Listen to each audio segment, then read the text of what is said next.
Welcome to day 15. You have officially made it halfway through the protocol.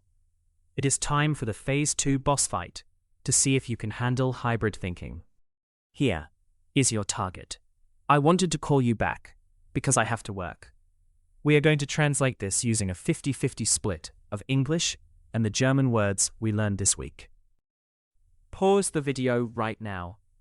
Apply the desire bracket, the split verb, the because penalty, and the obligation slot. Ready? Go. First, we mutate the structure. I wanted you back call because I work must.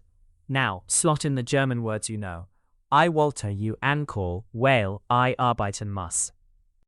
Look how effortlessly this transitions into 100% real German. Ich wollte dich anrufen, weil ich arbeiten muss.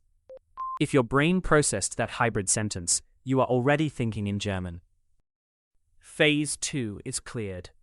Hit follow for day 16, where we enter Phase 3 and finally destroy the absolute biggest monster in German, noun genders.